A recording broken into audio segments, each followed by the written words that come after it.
Hello, everyone. Thank you so much for tuning into our CMA Next Marketing Careers Night. So, my name is Melissa Wagner. I'm a chartered marketer and I'm the Director of Marketing at the Canadian Marketing Association, leading our marketing planning and strategy for all of our professional development offerings, including our Chartered Marketer designation and our CMA Next program. So, I just want to give a quick overview of what CMA Next is. CMA Next is a video-based online platform and community developed by the CMA in partnership with RBC, who is our founding lead sponsor. So with RBC's support, we are able to bring this platform to life and help bridge the gap between post-secondary education and professional life. So CMA Next helps students, recent grads, newcomers who are looking to jump into a marketing role here in Canada, or professionals who are thinking of transitioning to a marketing career. So CMA Next is great because you get free access to our online platform with an amazing selection of videos to help you build your personal brand, explore different marketing career paths, and learn from our talented community of marketing leaders, similar to what we're doing here tonight.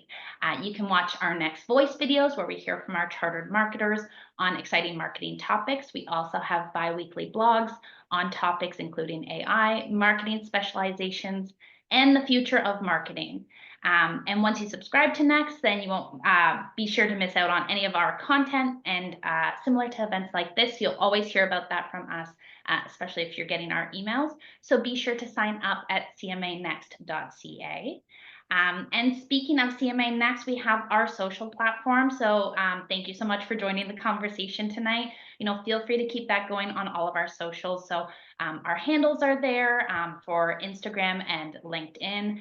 You can also join the conversation with our hashtags as well too. So we're so excited to have that conversation going on social as well too. And we can't wait to hear about your learnings and takeaways from the evening as well. So while we are meeting in a virtual capacity today, I would like to begin by acknowledging the Indigenous lands of which we are grateful to live, work, and play. From coast to coast, we acknowledge the ancestral and unceded territory of all the Inuit, Métis, and First Nations people who call this nation home.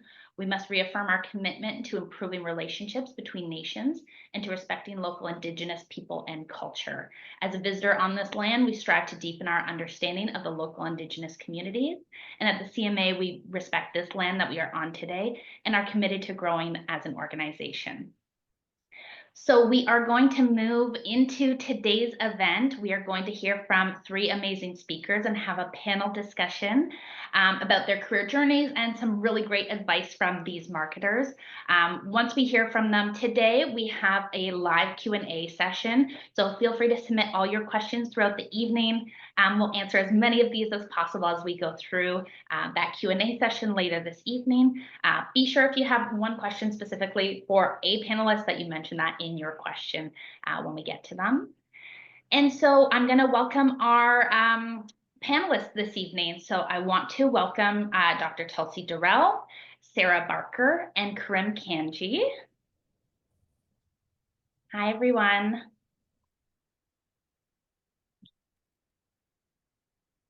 So I am going to just give a quick bio on everybody, and then we can get started into our evening. So I want to welcome Dr. Tulsi Dharel, who is an MBA, PhD, and a CM. He is a professor of marketing at Centennial College, bringing over 30 years of global academic experience. He's a chartered marketer and a committee member at the Canadian Marketing Association. He also founded the Nepalese Marketing Association. As the president of the Canadian Multicultural Council, he champions diversity, equity, and inclusion through multiple cultural organizations.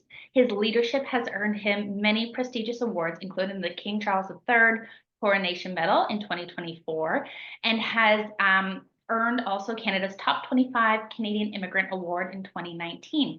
He's passionate about education, mentorship, and multicultural harmony, and he continues to drive societal progress. So welcome, Dr. Tulsi. Thank you. Thank you so much for inviting me here. Thank you. It's lovely to have you. And our next panelist is Sarah Barker. She is the Vice President of Brand Marketing and Communications at the Special Olympics Canada. Previously, she served as the Chief Marketing Officer at True Patriot Love Foundation, where she launched the Cannes Shortlisted Remastered Memories campaign. She also played a pivotal role in the Invictus Games Vancouver Whistler 2025 bid and has held key leadership positions at the Holland Bloorview Kids Rehabilitation Foundation and the Canadian Women's Foundation. She is a passionate advocate for social impact and community service, and she sits on the board of the, she also serves on the board of Future Possibilities for Kids. So welcome, Sarah. Lovely to meet everybody. Thank you so much. All right, and our final panelist this evening is Karim Kanji. He is the VP of Digital and Emerging Media at Active International, where he leads the digital team and drives strategy execution. He also spearheads the company's Gen AI initiatives and serves on CMA's Ad Tech Committee. He is a pioneer in Toronto's podcasting scene since 2010. He currently hosts the My First Joke and Welcome to the Music podcast. His past roles include managing social media for Nestle Canada and content development for Dell and GE Canada. And outside of work, you can find him at Toronto's Comedy Open Mic. So welcome, Karim. Thank you so much for having me. All right, so I will dive right into our questions for the evening. Since I gave an overview of all of your bios and what your career has looked like, I'd love to know how your marketing career got started and what has your sort of path led up until now. So I'll leave it to you, Dr. Tulsi, to kick it off. Oh, thank you. Thank you so much again, and welcome to this webinar panel. I am delighted to share my own journey, where I am and what I have done before and where I might be heading to. So this part is my part. I am a marketing professor for last 30 plus years, being teaching as a marketing, and then also I do a lot of marketing consulting part. And this is since I did my MBA in '87, and since then I've been teaching marketing for thousands of my students, and a lot of my students are now really high level professional, even higher than my positions. They doing a really great job. So this means that again, the marketing is a kind of dynamic part. It has to be up to date every day. It's like a AI type of things, like a high tech type of product. This is even similar type of things, and I go to the teaching, and most of this my profession is like a theory part, but for the same time I do a lot of consulting, which means I practice that marketing, how it gonna work and how it's supposed to. That is my part. I will be more than happy to share more, even better. Thank you. That's amazing. And I feel like you've had a great career in education. So I think you have some really great insights to share with our CMA Next audience and current students. I know you might have some in the audience this evening too. So I think that's great. I'll head over to you, Sarah. I'd love to hear a little bit about your start in marketing and what your career path and trajectory has looked like. So I'll be honest, I kind of fell into it. I had planned to be a lawyer. I took the LSATs and realized I hated law and didn't want to practice it. So I was at university and was talking to a professor, and he's like, "Well, you really like to argue with me, so you should go into PR." And so I ended up going to Seneca and doing an undergraduate degree there. And then did nothing with it and started my career actually doing post-production and television production for music shows. So worked on the Junos, the Geminis, Genies, all those things. And had nothing to do with marketing, was literally like running cables and holding TV cameras. And then I got hired by a hospital foundation here in Toronto to help produce one of their gala fundraising concerts. And I did that for about 7 months, and I guess they liked me because they offered me a role in marketing, and that's literally how I fell into it. And so since then, I've always been in the once I left the music industry, I've always been in the nonprofit and charitable marketing sector. It's where my heart lies. I did a brief stint at a PR agency, in March, and it was the first day of spring, and they were like, let's go outside and sell flip-flops for a company that's big on flip-flops, and it snowed. And it was again like, this isn't who I want to be. So I've been in nonprofit my whole career. I would say I've always been more of a generalist versus a specialist. So which is part of the nature of charity marketing, I think. You sort of get your hands in everything and can't really specialize because we're, teams of 2 or 3. And so I've done everything from PR, media relations, digital, fundraising, government relations, you name, if it falls under sort of that marketing communications brand, I've handled it.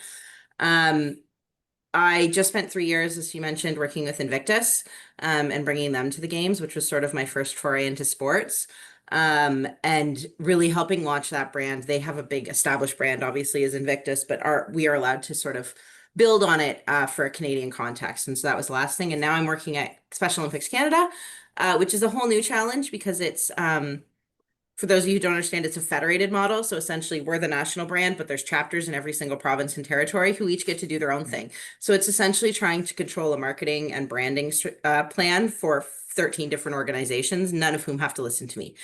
So that's been really fun for the last 7 months as I try to work through that and sort of what's the next evolution of Special Olympics, which we also then ladder up into a international brand based out of the States. So whole new experience in the last 6 months as I've been working here. That sounds great, Sarah. I mean, that's such a interesting perspective too. And I think that was part of the question I wanted to ask tonight too, because it was so great to see that, some people inherently know they want to go into marketing or business, and then some people it ends up just sort of happening that way. So it's great to hear sort of all the different perspectives and different angles. So thank you so much for sharing that. Karim, I'll jump over to you. I'd love to hear about how you got your start and what your career has looked like. Yeah, so similar to Sarah, I fell into this thing. I never grew up or went to school wanting to or thinking about marketing. I probably had no clue about this, but I was working as a teller in a bank post-university and left there. Well, sorry, I got fired and I went to work at a small finance company that I had a tiny investment in, and it was their first marketing hire with no marketing experience, mind you. And I remember to this day, there's this technology called a fax machine. And I would fax brand new agents information about our company.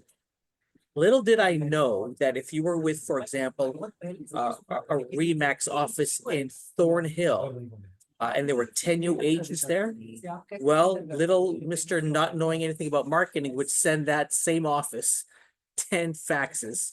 And it wasn't too long after that, we got a phone call saying, stop faxing us. But that's where my journey started. Skip a little bit ahead. Maybe 15, 16 years ago, I helped to run and organize an event at the then new Ryerson Digital Media Zone called Sports Connect, where I had all of Toronto's major sports teams on a panel talking about how they were using social media, which was brand new at the time, to engage with their audience. This is before you could even buy a Facebook ad. And that's where, I think that was 15, 16 years ago. That's where my journey started. Tried to start my own agency. I knew nothing about business because I studied political science at York University. Quickly learned that there was money coming in, but there was more money going out. And so I said, okay, let me just get a job and learn about this thing they called marketing and advertising. Joined Group M as a content manager, and soon after that joined Active International as their first social hire, and it's been almost 10 years since I've been with Active International. And if I look back 16 years, I would have said, how the heck did I end up here? So maybe we'll talk a little bit about that later this evening, but that's a little bit about my journey. Yeah, Karim, I think that's great. And I think, I always say that too, looking back in my career, just sort of like seeing where I am now and where I thought I would have been, or, how I thought my career was going to go. So I always say this, I'm like, you never know what to expect. You never know what path is going to take you. It's always such a roller coaster and it's an exciting journey, but I never could have predicted, I would have been here, and I've been learning with the CMA for many, many years. So it's really great to be part of, the CMA team. And I think with my career, I've always had my passions lead me to the right companies and the right positions. So I think, that's also an interesting perspective too, as, our students today who are joining us, think about what their career can look like. And I think, Karim, you might have touched on something too. It's interesting to think about how technology has changed so much over the years. You mentioned the fax machine, right? I was thinking about it too, as there might have been some internet outages today too. Thinking about how tough it used to be when somebody's trying to get on the phone, but you're trying to get on the internet. And now that's something that we don't even have to think about nowadays too. So, really interesting perspective thinking about how life has changed so much over these years. So thank you so much for sharing, Karim. I will jump into our next question. So you've all told me about, your exciting career progressions. I'd love to hear about, exciting marketing project that you've worked on, or a campaign that you've worked on, or a really strong like partnership that you've had a great experience with. I'd love to hear about that from each of you. So I'll pass it to Dr. Tulsi.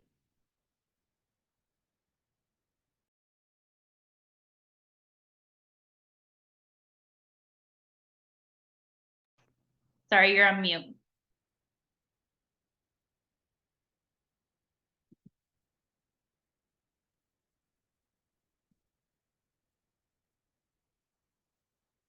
And I need to share with you all that some of the global perspectives, I have the international experience as well, which is a part of the marketing.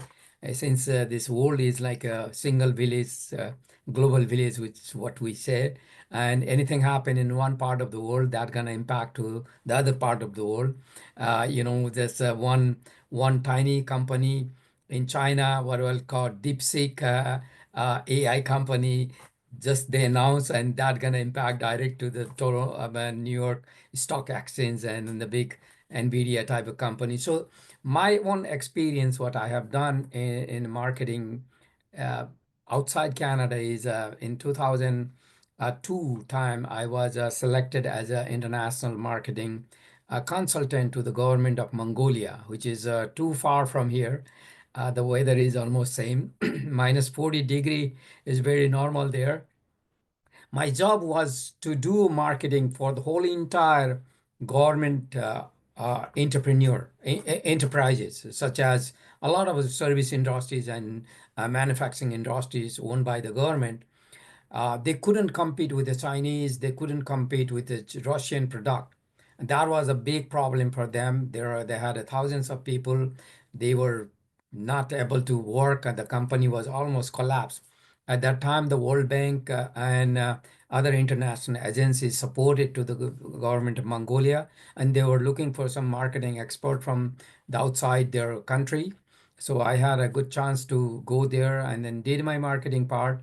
Normally, marketing, what we know, what it's in Canada and in many Western world is very advanced in marketing, but that may not be the same case. Many countries is still struggling. They don't know what is 4Ps means. They don't know what is promotion means. They don't know what is a branding means. There are so many things they need to learn. And that time, I had a very good opportunity to share my experience, and then I practice myself. And then in that case, I need to share with you all that when the company was struggling, the factory was struggling to run one shift.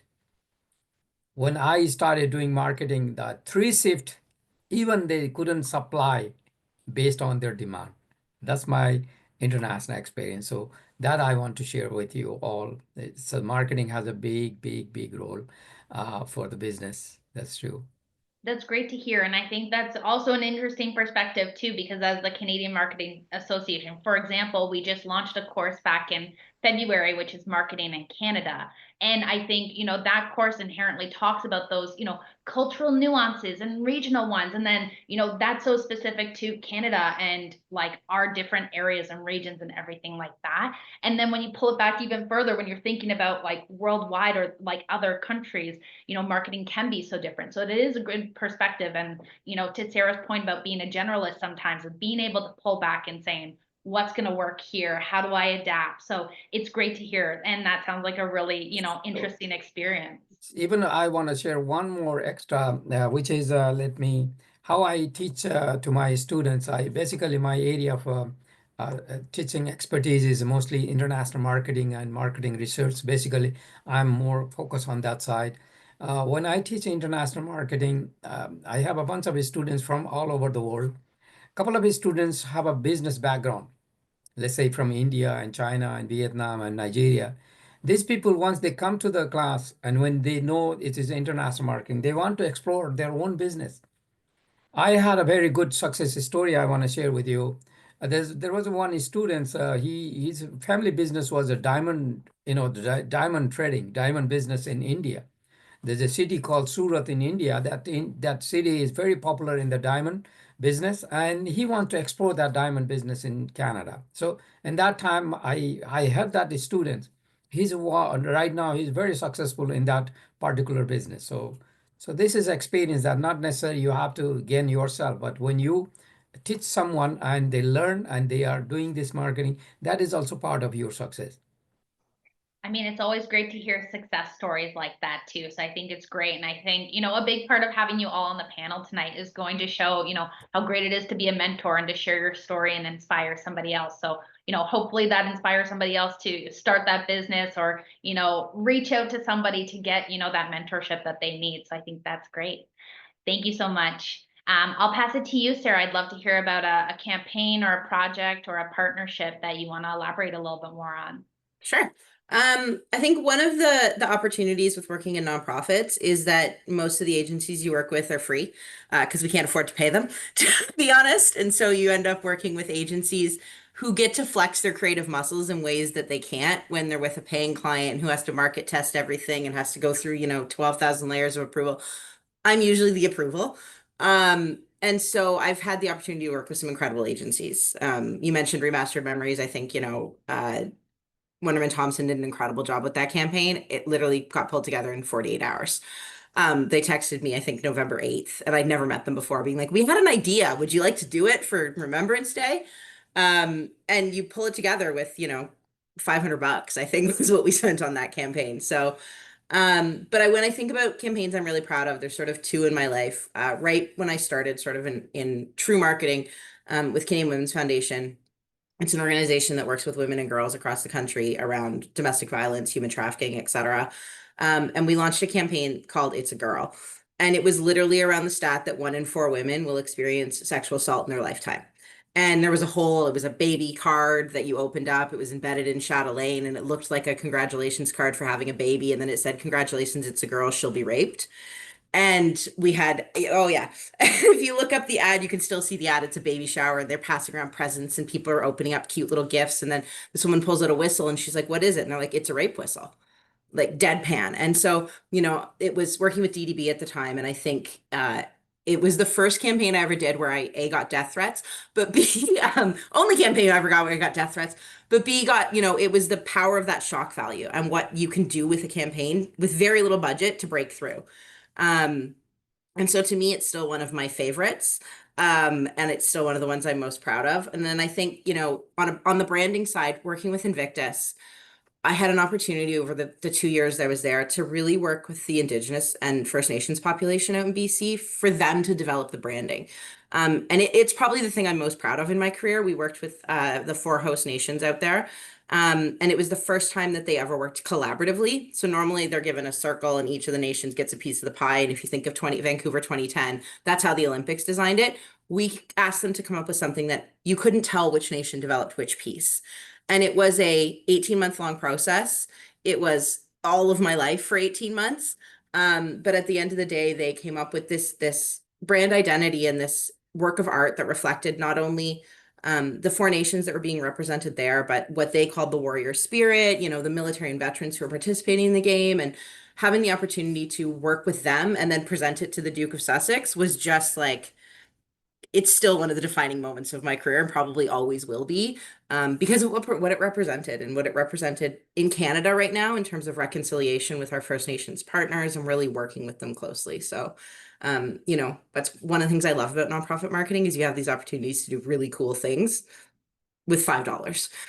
So, Thank you so much for sharing that, Sarah. I really commend you. I will say too, you know, I know how tough it is to talk about certain topics too. So I will say, you know, in the marketing sphere, we just when we had Canadian Marketing Association's Marketing Week, we had a session our first day, which was for the brave, and we were talking about how we have to, as marketers, be bold and go out there with these really strong messages. And I know how much courage it takes to go out there with a message like that. So I truly appreciate that as a mom with a young daughter.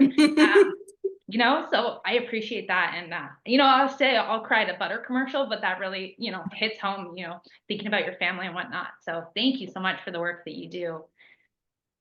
And thank you for sharing. I'll pivot really quickly and move to you, Karim. I'd love to hear about, you know, a marketing campaign or project or partnership that you've worked on. Sure. Well, first of all, I want to thank you for putting me after Sarah, because when Sarah speaks, there's just light bulbs that go off like, oh my God, yeah, that happened and that happened.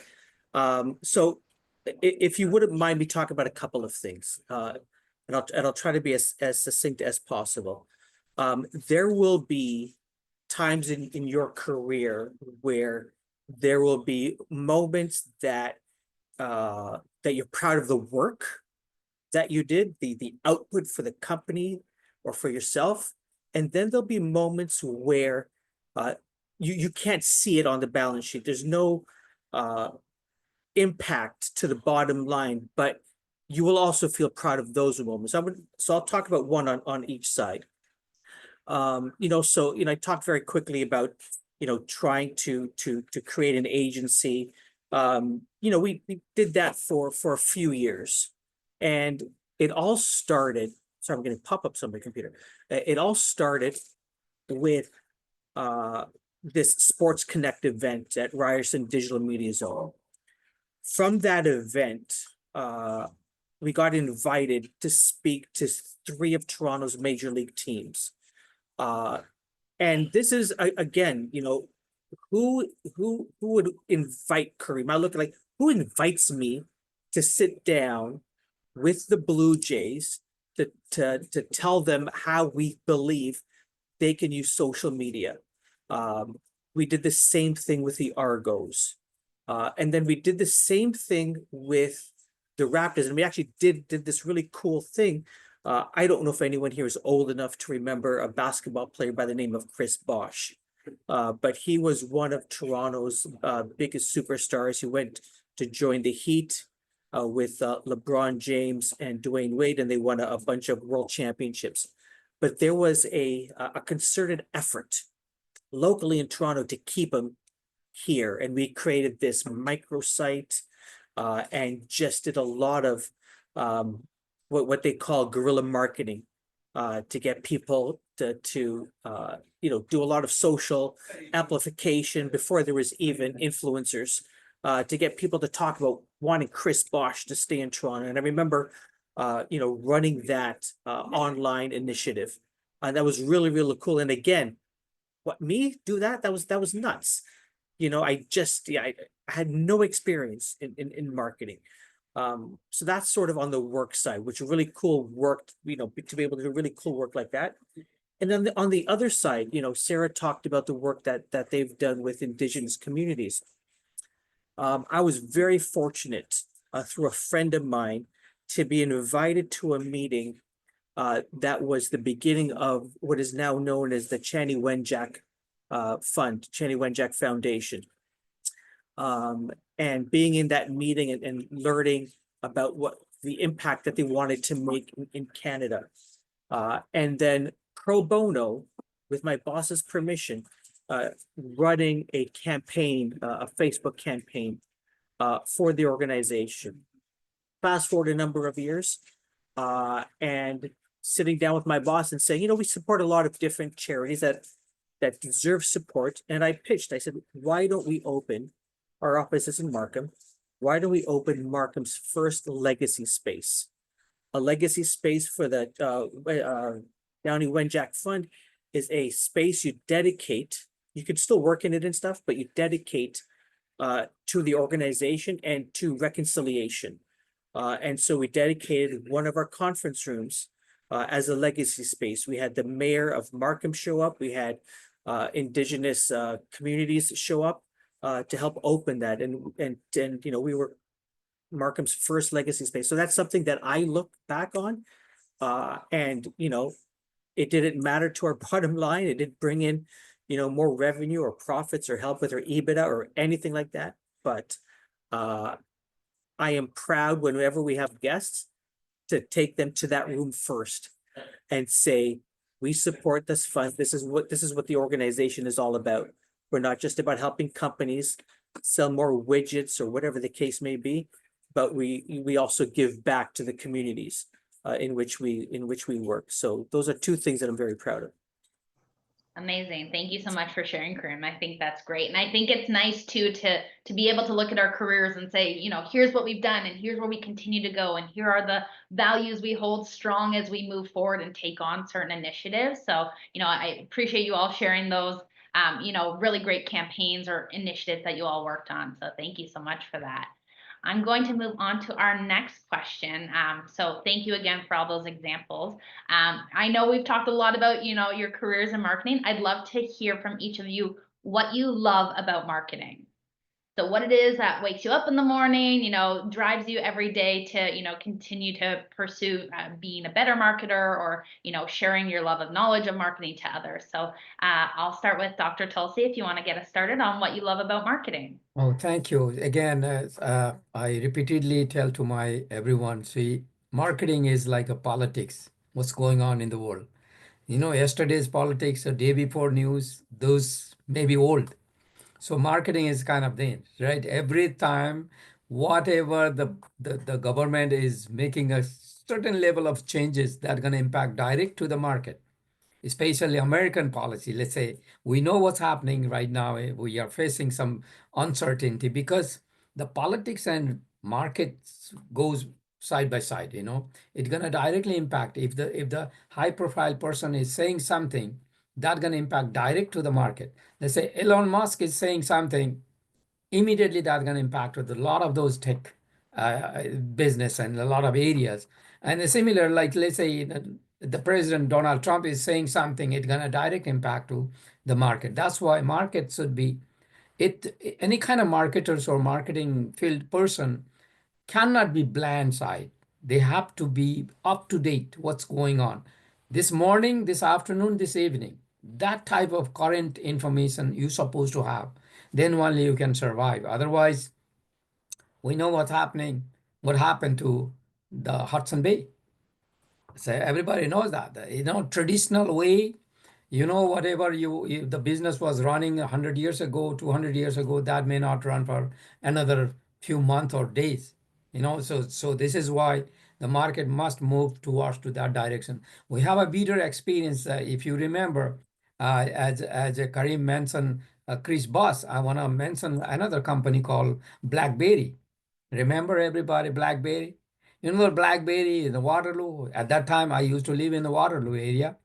I know those two founders. These people were diverted their money. They were not focusing on their own strategy. They thought that, oh, we are the smart. That time, you remember that time they used to call phone or smartphone or BlackBerry or other things. BlackBerry had that type of status. All of a sudden, BlackBerry is totally collapsed. This is why the market must be up to date. It has to be, and those marketers need to know what's happening this scenario, what's going on in that part of the world and that part of the world. It is very important. If China has an invented new product, that's going to impact to the American market. If Japan is bringing some new device, that's going to impact to Canadian market. This is why, as I mentioned, the market is a borderless. You cannot control it, you cannot stop it. So that is the main lesson we need to know. And I think that's something that we probably all love about marketing, right? It continues to evolve and grow Yes. as things change. I think even in the past year, how we've seen, how much we've been marketed, product of Canada or made in Canada, and how Canadian proud we are of certain things, right? That has changed, our marketing experience when we go into a grocery store, how we shop. So that's even an evolution that's happened within the last year, right? So I think that's a perfect example of how things continue to change and evolve. And, I think other topics like AI are another example of that Yes. too, right? So I think that's great. Sarah, I'll throw it over to you. What do you love about marketing? That I wake up every morning and have no idea what my job is. No day is ever the same, especially when you're literally running everything under marketing. But I think, one of the things I love is that I've been doing this for almost 20 years, and I think marketing has grown significantly and finally has a seat at the table. When I started, they didn't. And I think that's been a huge impact, whether it's crisis communications, whether it's brand, all of that plays into your bottom line. All of it plays into the impact you're having. All of it plays into whether you're selling widgets or whether you're selling, a story and an idea to get fundraise money. It boils down to marketing. And so, I think 20 years ago when I started, that wasn't the conversation we were having. It was just go away and make a pretty picture. And now it's really about how is this impacting your bottom line? How is this making, decisions? What can we be doing to tell better stories? What can we be doing to share that information? And it's really become integrated into everything. And so, as I've moved up in my career, I suddenly have to understand budgets, and not just like how to make a budget, but also what the implications are on the budget and how to do fundraising. And, now I'm doing this whole government relations thing. And so I've spent the last week getting really, to what you said, to getting really acquainted with the federal government, which has been fun because they change every 5 seconds. And so, I think it is, for me, what I really love about it is that I don't wake up in the morning, go to work and do the same thing. I literally walk into my office and I might have meetings, but I literally have no idea what I'm going to be doing every day, and everything changes every 5 minutes. And, I remember a few years ago, we had planned a big PR campaign and we were really excited about it. And it was the day that Lindsay Lohan did something really dumb and it was all over the press. And so we just had to change our strategy because we're like, we're going to get no news. And so the joke always is, well, we're going to launch that unless Lindsay Lohan does something really ridiculous again. And some of you are probably too young to remember when she wasn't, a Hallmark movie star, but for those who aren't, and I think that's part of what I love, is just that ability to always pivot and always having to be thinking on your feet, and just, you never know what you're going to get thrown in a day. And you wake up in the morning being like, oh, I have 5 meetings and I'm going to go do this. And by the end of the day, you've done none of those meetings and none of the things on your to-do list, but you've done 35 other things.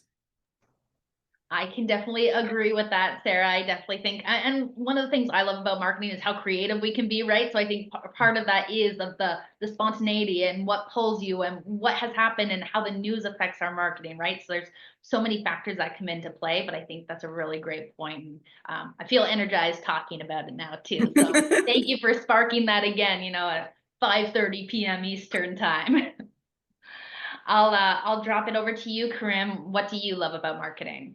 Yeah, so in my lane of marketing, which I occupy in advertising, I've been thinking about that question, and I was going to sort of go in a different direction, but I think what we've been talking about specific to this question is change.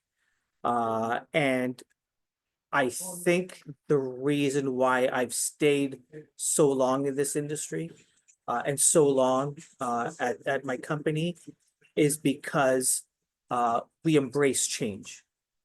Right. So when I first got started, it was all about social media.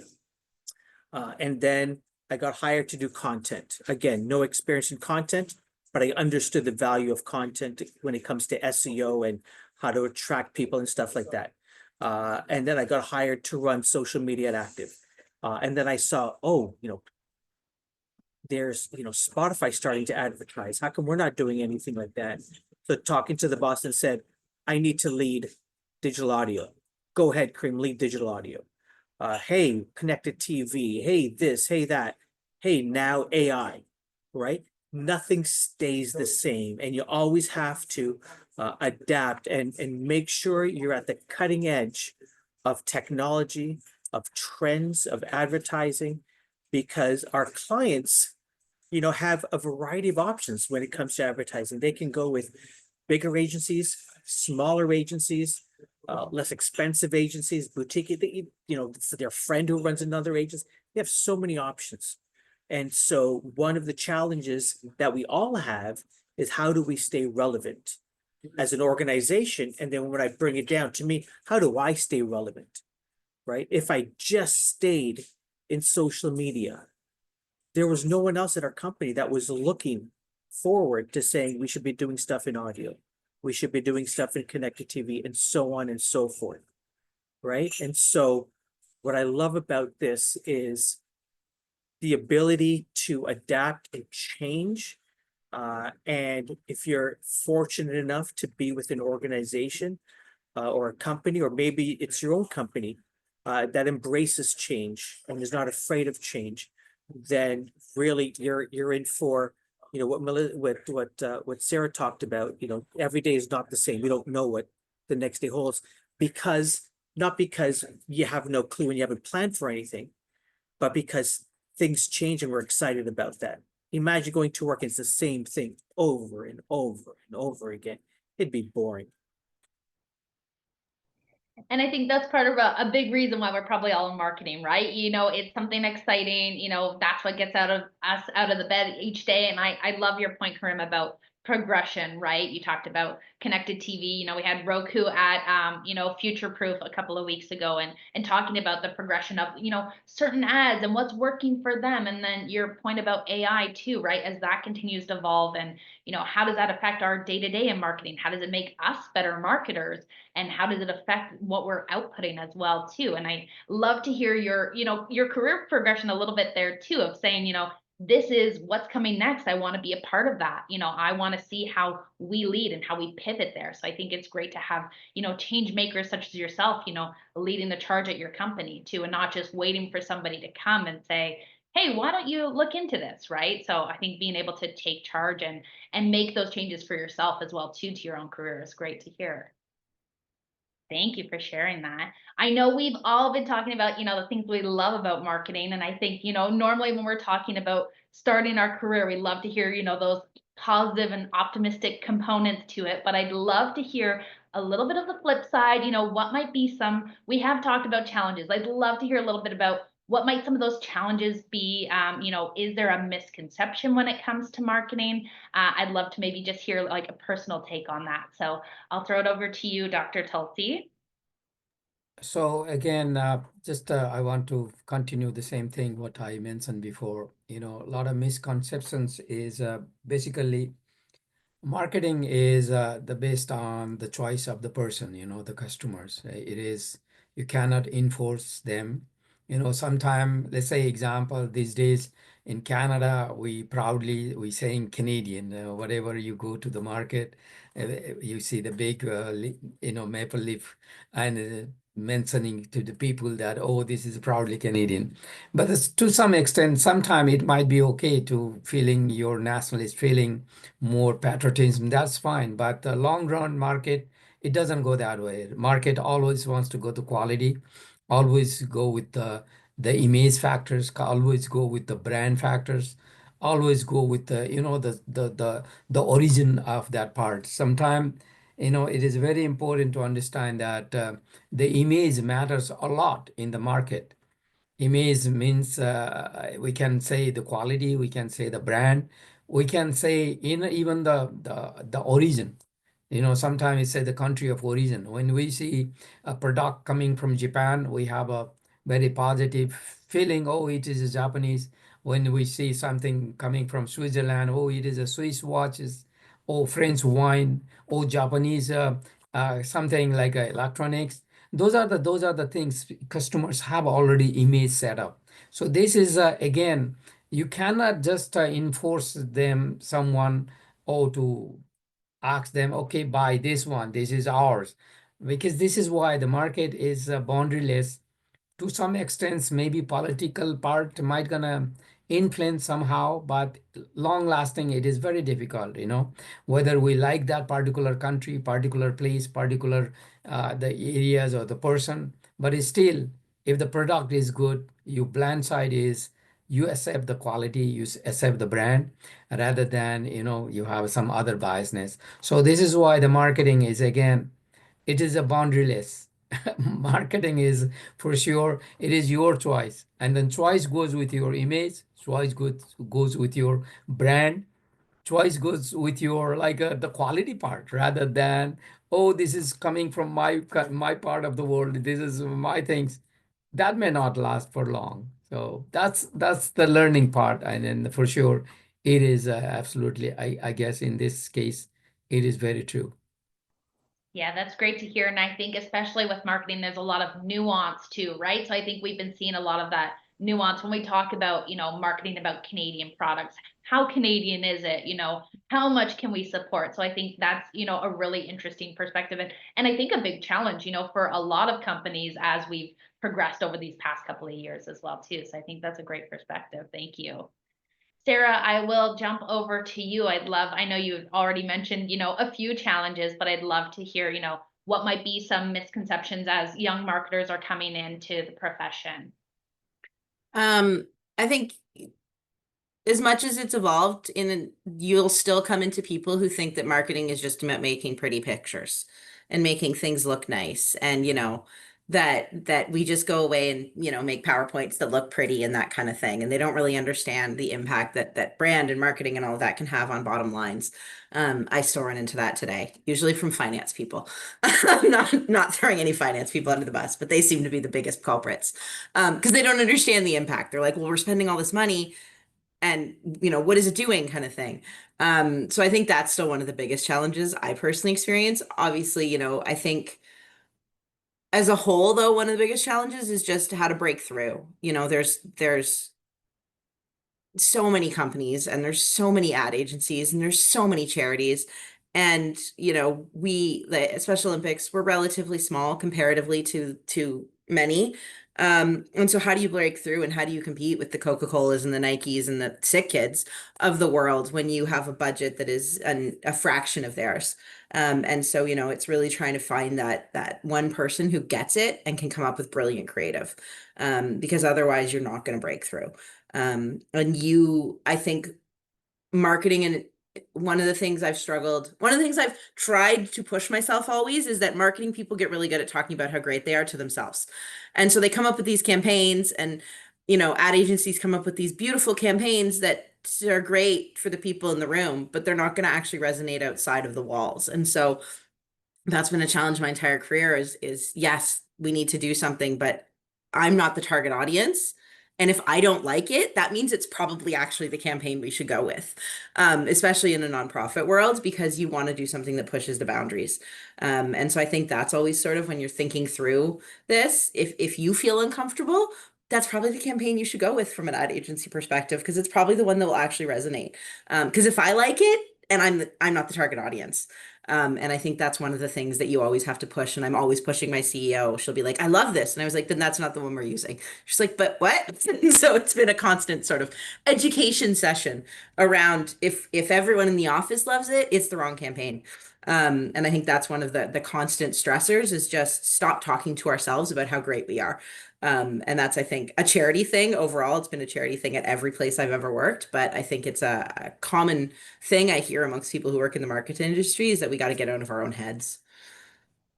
Yeah, I think that's a great perspective, Sarah. And I feel like it's a great point, again, to sort of put yourself in somebody else's shoes, right?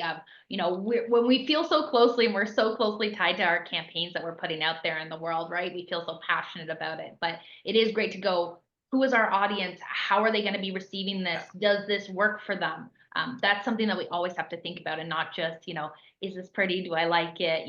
I feel really great about this type thing. So that's a great perspective too, about the input of others. And I like your point about at the seat at the table type thing. I think a big thing that we've been talking about a lot has been storytelling as well too. So to your point, telling a brand story is not inherently cheap. So that is a great point, that we have to really invest in that. But that is what also makes people buy into our brand, when they know a little bit more of our story and our background, and what we're all about, and what we care about, and our core values. So I think that is really important. And that's something that sometimes we have to get those other departments to buy into, and, a little bit of a challenge as well too, right? And to your point before, you also mentioned budget. That's always a challenge when it comes to, marketers. We're so fun-sided for the most part too, is finding that inherently the number-driven stuff, making it all make sense, making all the financial things come into play too. So that's a good balance and challenge that we're always, thinking about as well too. So thank you for sharing that, Sarah.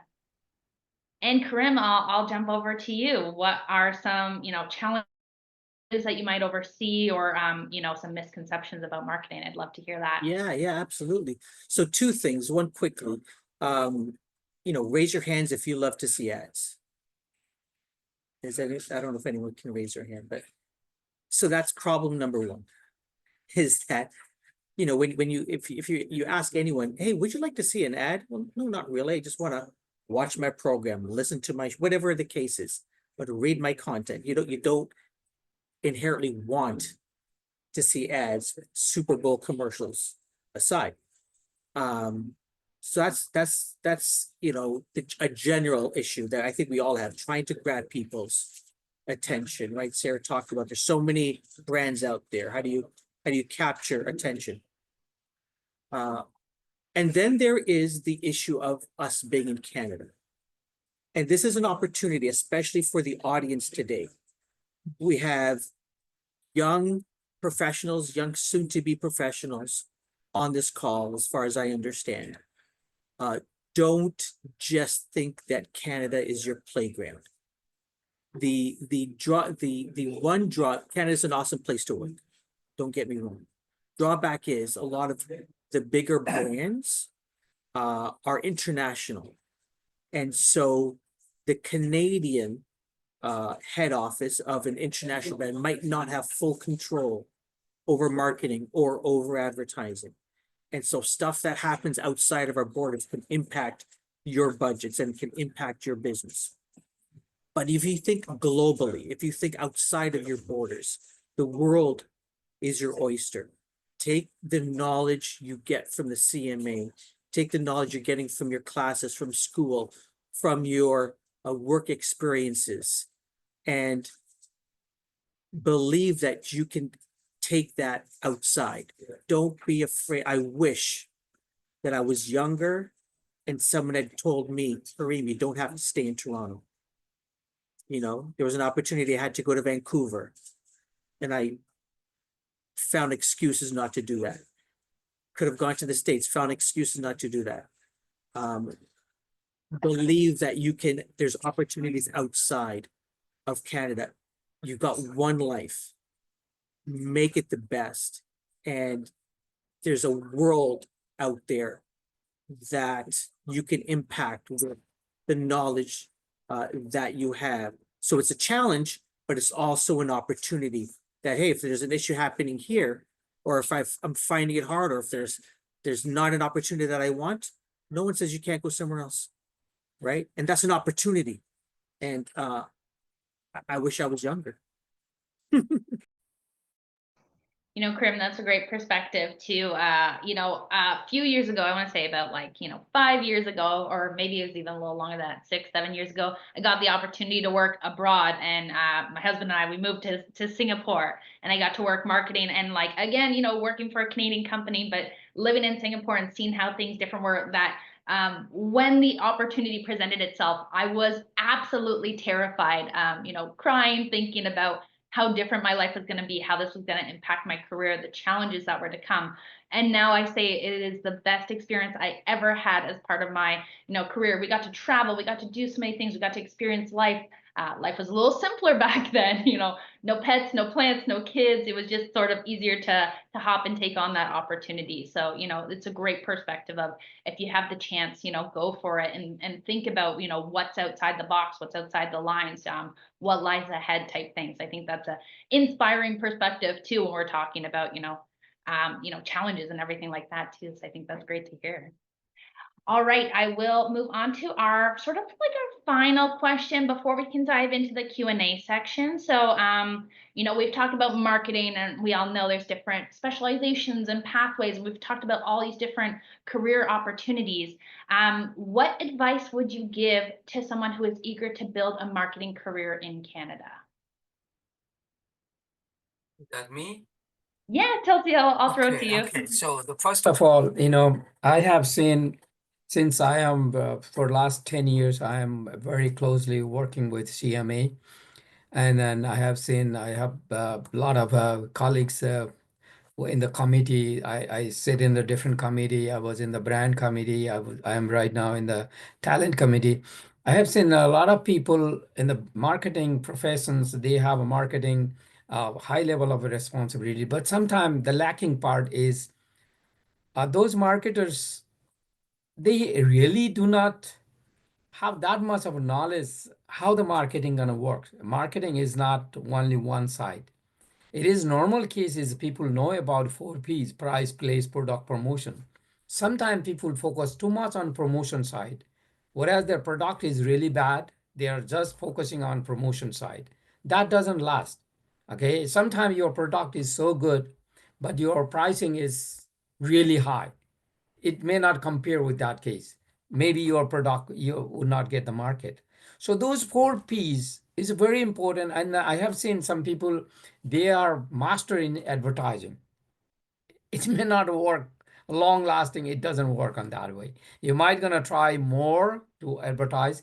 There was a Krispy Kreme, if you remember those, that company was very popular in Toronto market. I'm sure that some of you might know that they had only promotions, just a promotion, okay, and a lot of advertisement, a lot of things. But the long lasting, they couldn't survive for long. This is just disappear. So this is why, as a profession, if you are running for, you want to go in the marketing career, make sure you have enough knowledge on all these areas, and the CMA type of organizations can help a lot. Similar like this type of webinar and many other events is happening. That way you can explore your knowledge and ideas instead of just enforcing your knowledge, whatever you have already, and you are just putting that to the in the market. It may not work. That's and basically, as we know, Canada is having a lot of internationally and the qualified people coming to this country, making their second home to this country, and a lot of people have frustration not getting good job. Means make sure if you are trying to go to the marketing side, make sure you need to know here what's happening in Canada, because your back home experience may not work that much, because everywhere, though it is the same marketing, but practically it might gonna practice differently. So you gotta know, you have to be very careful. You need to know. That's why even those people who are really looking for marketing professions, make sure you gotta have enough knowledge. The ground knowledge means the make sure you have a basic knowledge, and then only you can land anywhere and you would be successful. Otherwise, someone is coming in the law degree or political science degree or someone degrees, and they didn't get job, and they thought, okay, marketing might be okay. That way it may not last, and that is really that gonna damage to to the even the system of marketing. They might want to enforce you to do something which is not that is the practically kind of like, possible, and those people might gonna do that. That's why my suggestion to anybody looking for this type of profession is, if they are coming from other part of the world and they need to learn, I would suggest to have a Canadian, if possible, to get the degree, even though you have a PhD or master MBA, you were a CEO of back home. But still, it is really good to know about what is Tim Horton and what is Canadian Tire, and why the Hudson Bay is gone, why the other company, the Mazda and what do you call it, like a Tesla and Amazon companies are booming towards to the sky touching. So this is why it is important. As I mentioned before, marketing is it's a dynamic. It is like a current political system. 2 years, 2 months, 2 days ago, what happened, that may not last for the next in the future. You have to be very, very up to date in that area. Yes. Yeah, I think that's a really great perspective too. It makes us think about, knowing the fundamentals, right? And being able to build on those, right? So I think, you mentioned how long, you've been working collaboratively with the CMA. And I think that's sort of been a big part of my career trajectory as well, too, is always having that continuous learning. What else can I learn? What else can I do? Is there a mentor who can help support me in my career journey? Is there a course I want to deep dive on a specific subject? Is there, a bigger, broader, area that I feel like there's a gap that I want to know a little bit more on, right? So I think, let's even take AI, for example. There's so many more opportunities as AI continues to evolve in that we want to learn and grow and not just know the basics, but as it continues to evolve. So I think, that's great to hear. And I think that's great advice. I'll go over to you, Sarah. I'd love to hear, some advice that you might have. Learn to love coffee. And I say that as a joke, but what I mean is one of the best things I've ever done in my career is reaching out to people who work at companies I wanted to work for and inviting them out for coffee. I'm not asking them for a job. I'm not asking them for anything. I'm just like, can I buy you a coffee and pick your brain? And I think, some of them will respond, some of them won't. But it's really about networking. And so I say learn to love coffee is a joke, but you can have tea. It's fine. I won't judge you. But it's really about networking. And so coming to events like this, going to, in-person things, continuing to learn. I think marketing has evolved so much every 5 minutes, let alone in the 20 years I've been doing it, that the more you can learn from people who've been in it for a long time, but the more you can also learn from each other and those coming up. I think you often hear the quote, you never want to be the smartest person in the room. And I fully believe that. I am at the point in my career where I am not an expert in a lot of things, and I have hired smart people and I trust them. And do that. So if you are a junior marketer, figure out what you want to do, become the smartest person in that. And find a boss or a mentor who's like, yeah, I don't know anything about X. And so I'm going to hire somebody who does. I have a brilliant social media manager. I let her do her job because I don't want to know everything about social media anymore. And I think having those people and knowing if you want to be one of those people, I think also learning about yourself enough to know that not success doesn't always have to be the big title and the big job.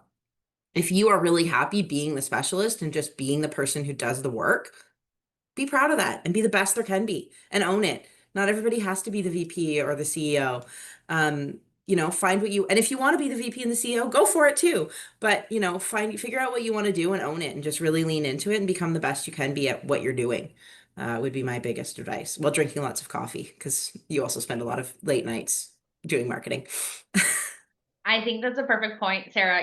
That passion really drives you, but I know sometimes that coffee fuels you as well. So I think the coffee chats are a great point. And I know that often comes up, on LinkedIn, for example, of being able to connect with others over, a coffee and, hear their experience and build your network. And I know, a lot of us are doing that virtually or digitally with LinkedIn. And I think, it's great to continue to do that, but sometimes, face to face is a great way to do that. And, even at the CMA, we're remote first. So we do have virtual coffee chats with the team as, I'm relatively new to the team. So it's great to connect with people who I might not see all the time and connect with them over a coffee and build our rapport and our connection outside of work. And that helps fuel the work as well, too. So I think that's a great point. All right, Karim, over to you. I'd love to hear some advice that you might have. I owe everything that I have in my career to Twitter. 15 to 20 years ago, Twitter, not today's X.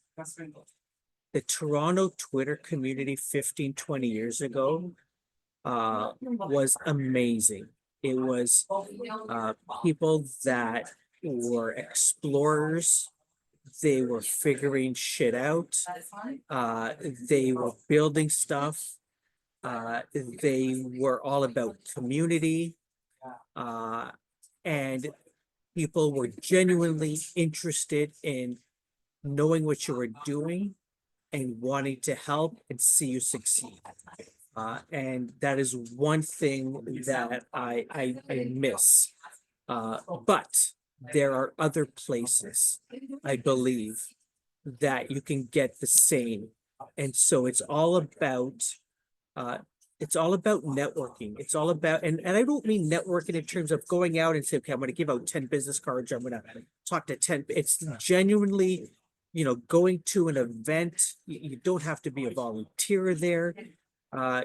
Just going to learn and meet people and exchange ideas.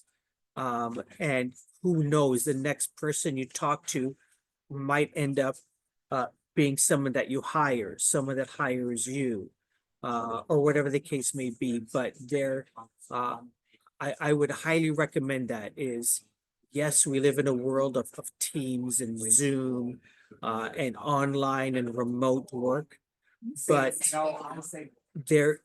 it wasn't just Twitter. Let me back up. It wasn't just being on Twitter in 140 characters at the time. There were tweet-ups. These are meetups based on Twitter. It was phenomenal. It was amazing. The people that I know today that I first met. We didn't ask for people's phone numbers. We didn't ask for their WhatsApp. It's what's your Twitter handle? That was it. And that's how you connected with people and you've made friends. My best friend today, Twitter. It's funny when I think back about it. So what's my advice? Go to as many events as you can without burning yourself out, and learn from people. Yeah, and just meet people that are going where you want to go or are where you want to be, and make friends and build a mastermind group of people that are I don't know if it was Melissa or Sarah that said that are smarter than you.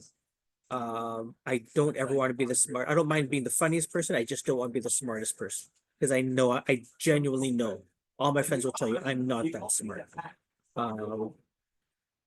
Yeah, so find smart people that can help you and want to see you succeed because you're just a genuinely good person. So I didn't mean to ramble, but that's my advice.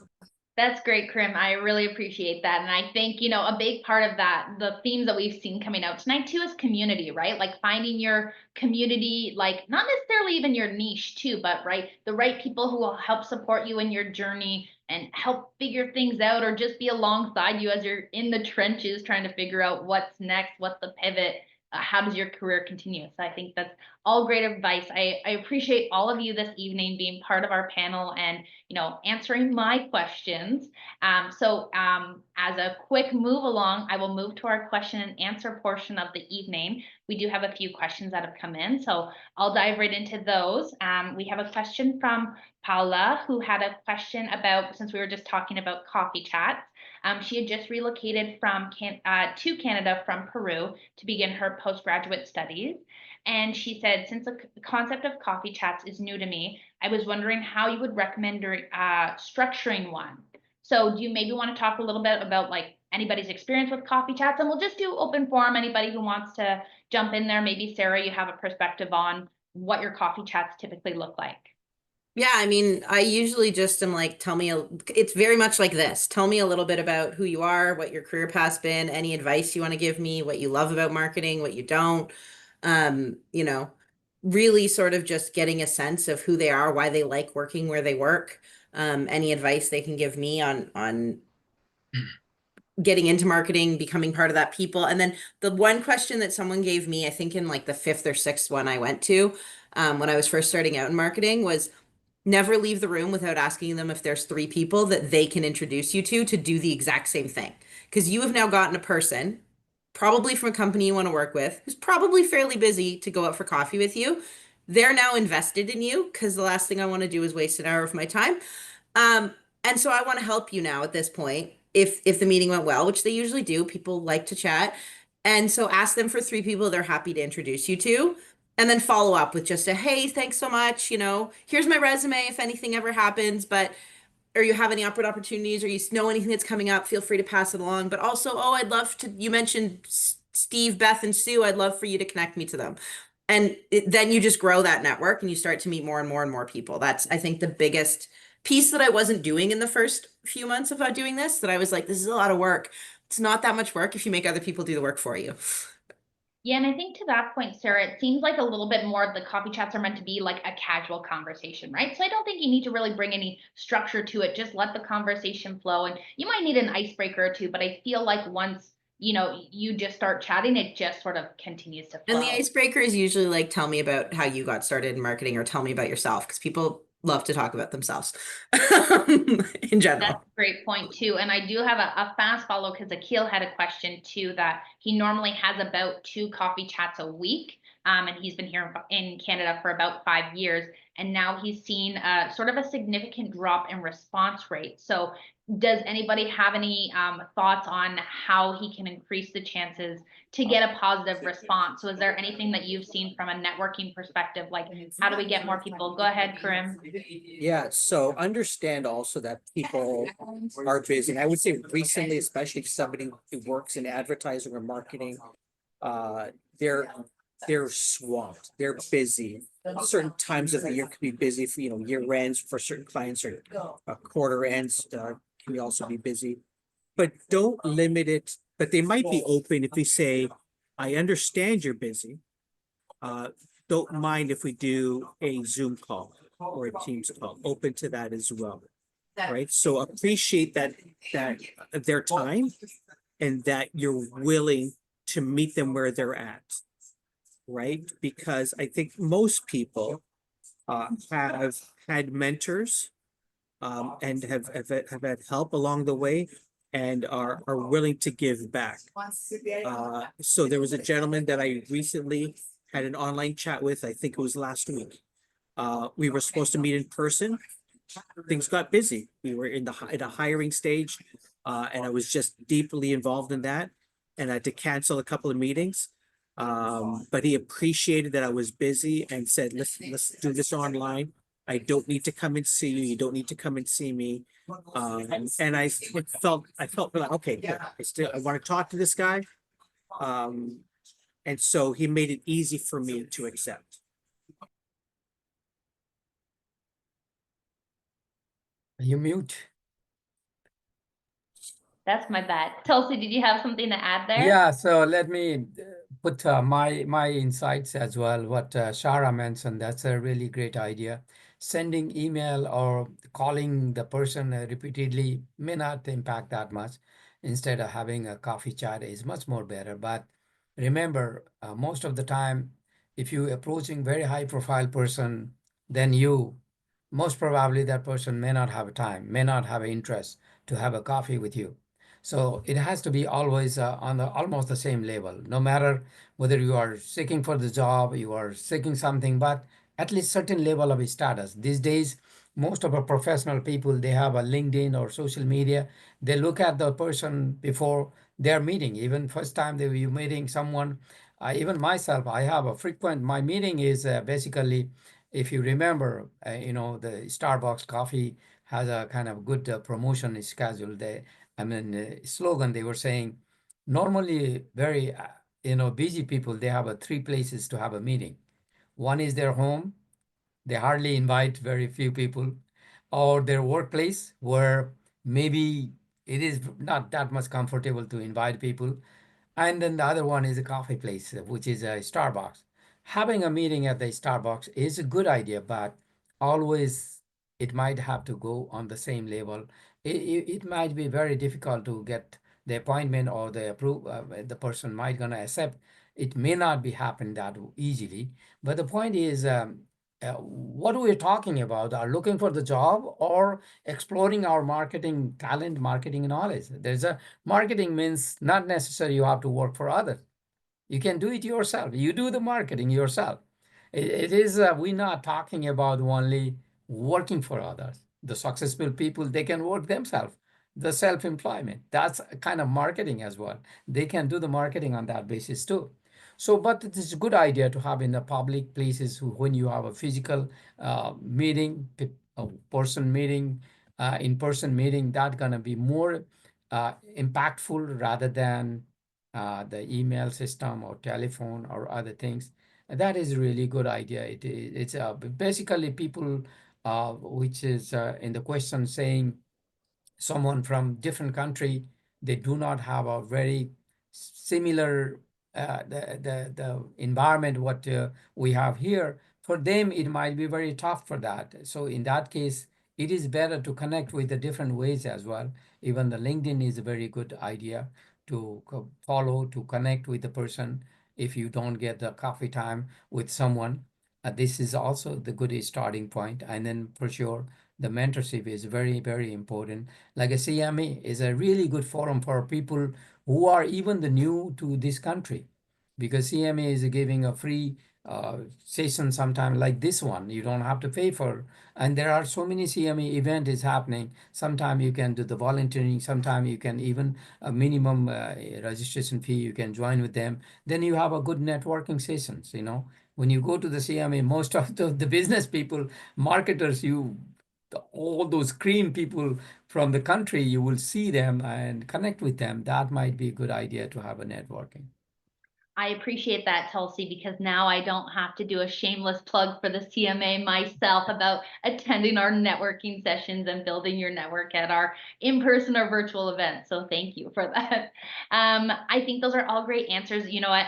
We have about 10 to 15 minutes left in our whole session today. So I am going to do a really rapid fire Q&A session so we get through some of these questions. So thank you to everybody who's submitting these questions. So one of the questions that we got is, what's one personal habit or ritual that has been surprisingly powerful in your career journey?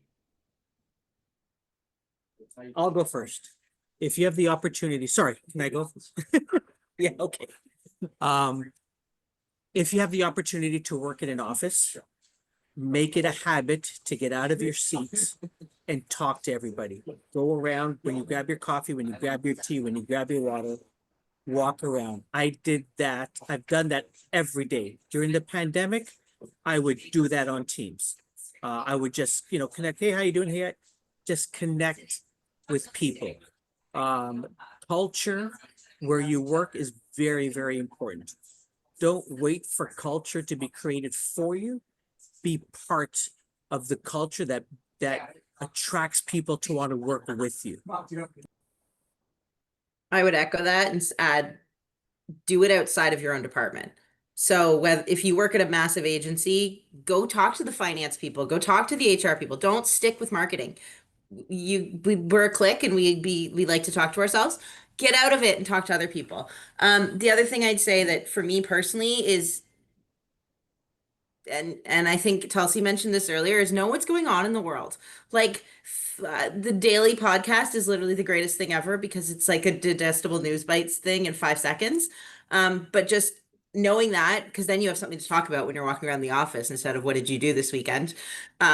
Which when you have kids is like I drove around to 27,000 different sports activities.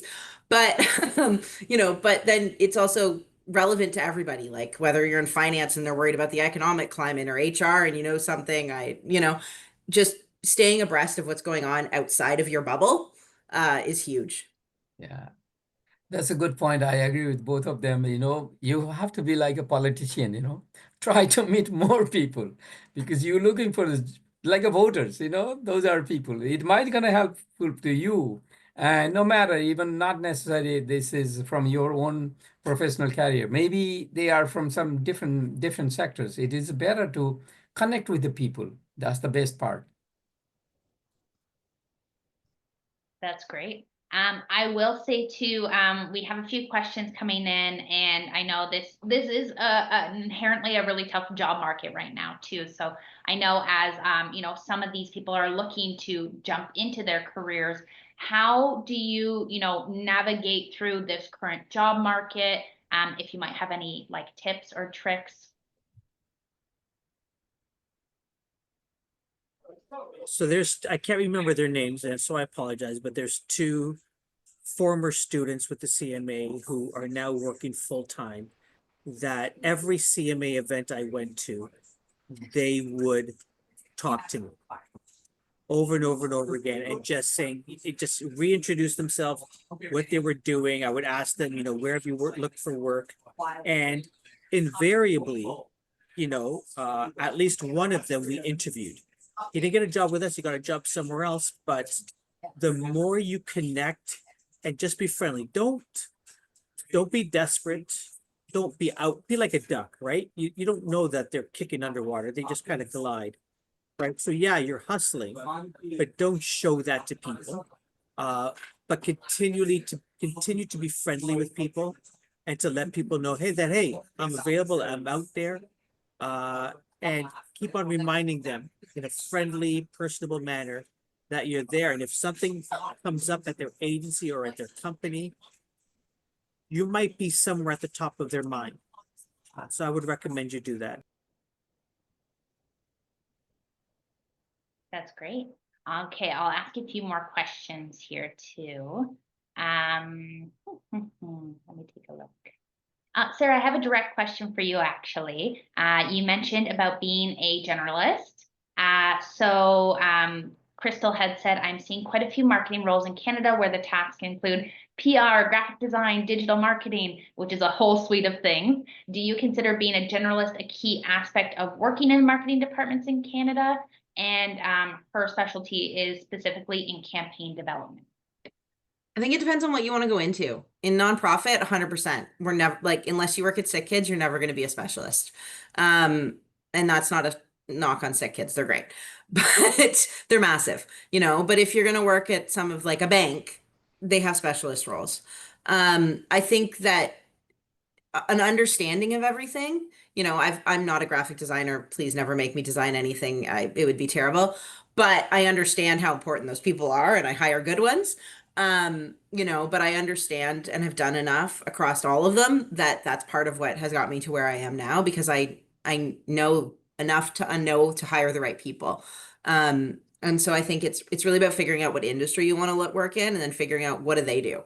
If specialist roles are more common, if generalist roles, it's a hard question to answer because it really depends on the industry. Yeah, that's a great point. Akil has a question for everyone here too, and he's talking about jumping into the CPG industry. So he's saying breaking into the CPG industry in Canada is difficult for those without prior CPG experience. How can one overcome this perception and successfully transition into a role within the CPG space?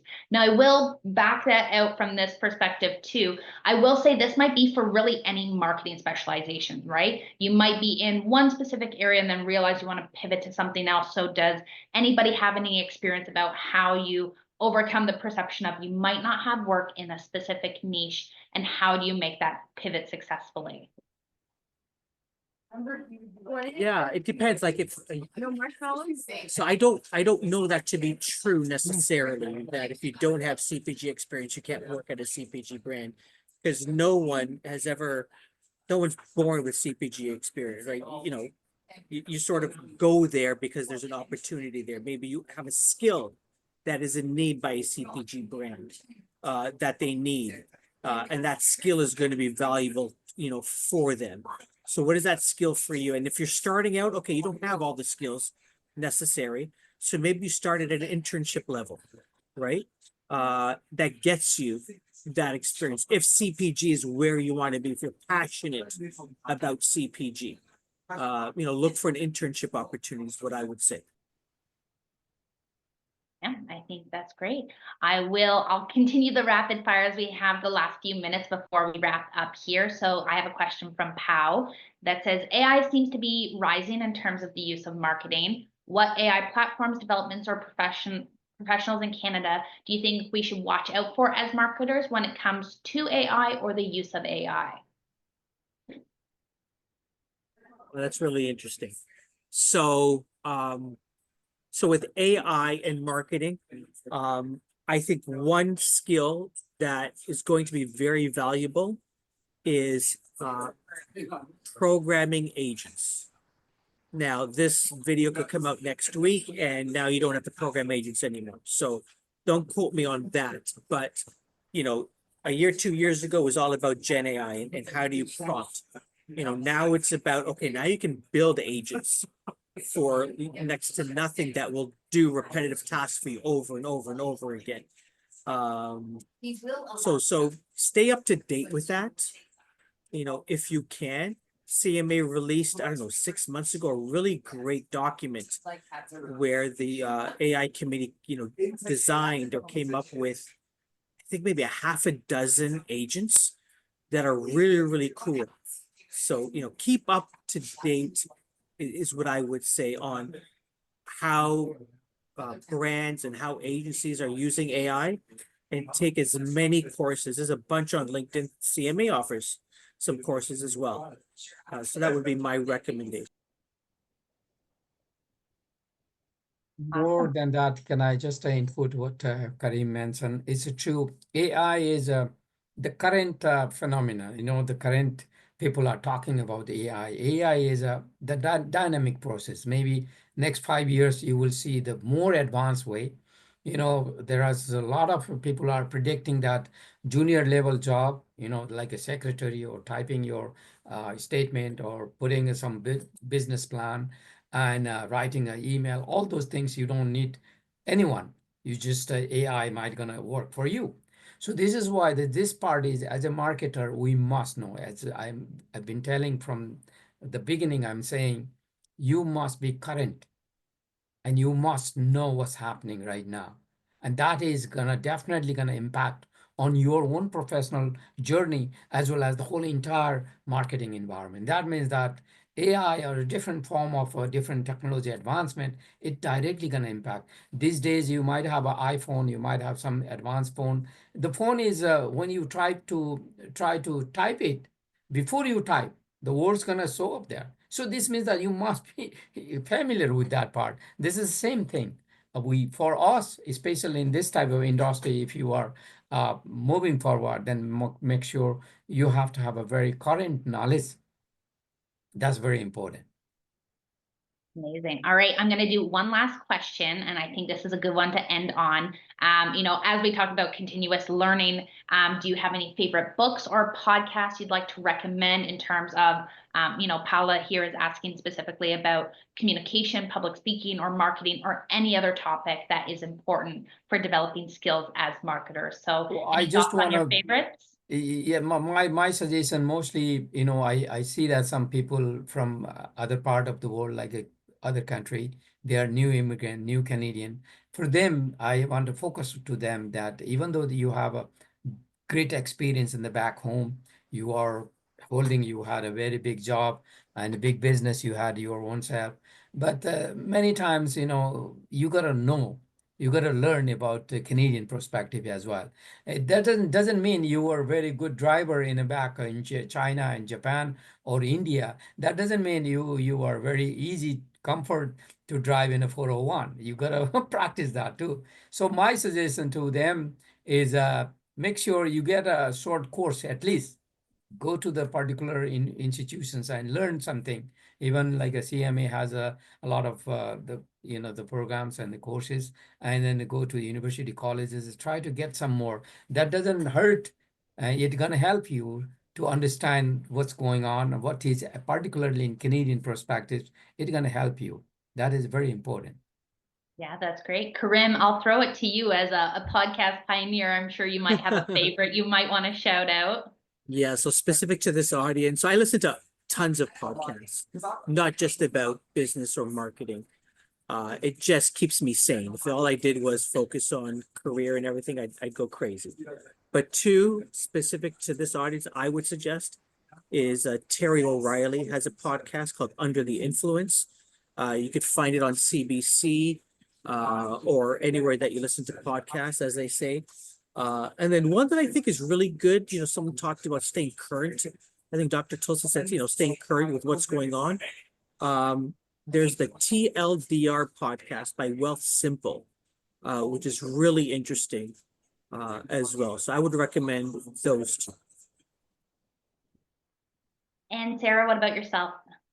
Karim stole my answer with Terry O'Reilly. He's brilliant and one of my favorites. I'll be honest, most of the podcasts I listen to are not marketing related because I think it goes back to my point of getting out of the bubble. So I mean, government relations is part of my job. I listen to a lot of political podcasts, but also just things that keep you sane. So figure out whether that's, I know a lot of people like the true crime stuff. That's not my jam. But whatever sort of gets you out of there, because I think sometimes you can get too into the bubble. And so for me, my advice is actually do what you do here. Go to the CMA events, go to the webinars, do all those things. I do a lot of those, or other organizations that get to know it. But then in your free time, try not to think about work. Have a better life-work balance than a lot of us who've been doing this for 20 years do, is my biggest piece of advice. And you know, if what you love is listening to true crime, go for it. If what you love is listening to podcast about the latest Hollywood gossip, lean into that. You know, it makes you a more interesting and well-rounded person. So don't put all your eggs in the marketing basket is actually probably not the question that was asked, but my piece of advice. And I think that's great, Sarah. We're just going to bring up the slides, the last few points here. So again, I want to thank all of our panelists for joining us today. You know, same shameless plug again for the CMA. You know, we were talking about podcasts. We have the CMA Connect podcast. Highly recommend checking that out. Our CEO, Allison Simpson, gets to, you know, chat with really amazing guests and talks about, you know, topical marketing, you know, options. So if you're looking for that really Canadian perspective on a podcast, you know, CMA has a great one. So yeah, I think that's great. Again, thank you all so much for joining. We do have, you know, upcoming CMA events, so please be sure to check out thecma.ca for any of our upcoming events. You know, for example, on June 4th, we have our Chartered Marketer Live info session. I will always passionately, you know, preach from the top of the mountain about CM, and, you know, Karim and Tulsi are some of our CMs who are joining us here as well too. So you know, it's great to hear about what the Chartered Marketer designation is all about and how you can become one. And we do have an accelerated education path. So I hope that you can join us for one of those live info sessions and hear more about that.